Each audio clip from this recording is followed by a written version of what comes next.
Xin kính chào quý vị. 1,8 tỷ đô la, một con số lạc quan cho ngành xuất khẩu cá tra trong 8 tháng đầu năm nay. Xuất khẩu cá tra trong 3 tháng gần đây đã tụt dần khỏi mức đỉnh 310 triệu đô la hồi tháng 4, nhưng đã có xu hướng hồi phục trở lại từ tháng 8. Riêng trong tháng 8, xuất khẩu cá tra đạt 195 triệu đô la, tăng nhẹ so với tháng 7 và tăng 123% so với cùng kỳ năm 2021. Mức tăng trưởng cùng kỳ này không phản ánh xu hướng quá khả quan vì tháng 8 năm 2021 là thời điểm đỉnh dịch, xuất khẩu bị giảm sâu. Trong tháng 8, xuất khẩu cá tra sang nhiều thị trường có tín hiệu tích cực với xu hướng cao hơn so với tháng 7. Trong đó, xuất khẩu sang Trung Quốc cao hơn 37% so với tháng trước, đạt gần 61 triệu đô la, cao gần gấp đôi so với doanh số xuất khẩu sang Mỹ. Xuất khẩu sang Trung Quốc sẽ tiếp tục khả quan hơn trong những tháng tới. Các thị trường như Brazil, Thái Lan, Colombia, Nhật Bản, Malaysia đều có xu hướng tăng nhập khẩu cá tra trong tháng 8. Tuy nhiên, xuất khẩu cá tra sang một số thị trường chững lại trong tháng 8. Ví dụ, Mexico giảm 28%, Anh giảm 17%, Canada giảm 35%, Australia giảm 13%.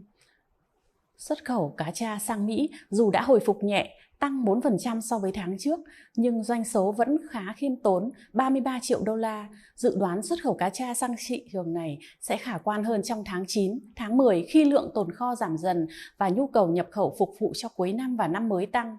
Hơn nữa, dự báo lạm phát ở Mỹ vẫn tiếp tục tăng nóng trong những tháng cuối năm, sẽ khiến tiêu thụ thực phẩm và thủy sản của nước này hướng tới sản phẩm giá cả phải chăng như cá tra.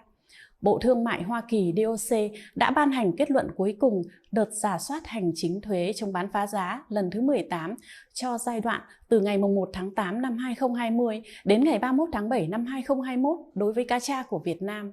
Theo đó, DOC đã giữ nguyên mức thuế chống bán phá giá đang áp dụng đối với từng công ty, căn cứ vào kết quả của các đợt rà soát gần nhất trước đó. Do vậy, quyết định này sẽ không tác động đến chiều hướng xuất khẩu cá tra sang Mỹ trong năm nay. Dự báo, nhu cầu nhập khẩu cá tra của các thị trường sẽ tăng trở lại vào một vài tháng tới. Theo đó, biến động tăng trưởng vẫn phụ thuộc vào hai thị trường lớn nhất là Trung Quốc và Mỹ. Hội chợ Vietfish vừa qua diễn ra cuối tháng 8 có thể cũng thúc đẩy xuất khẩu sang một số thị trường. Với kết quả hiện nay và xu hướng hồi phục nhẹ trong vài tháng tới, kim ngạch xuất khẩu cá tra năm 2022 có thể ghi nhận mốc kỷ lục 2,5 đến 2,6 tỷ đô la, cao hơn 56% so với cùng kỳ năm 2021. Xin cảm ơn quý vị đã quan tâm.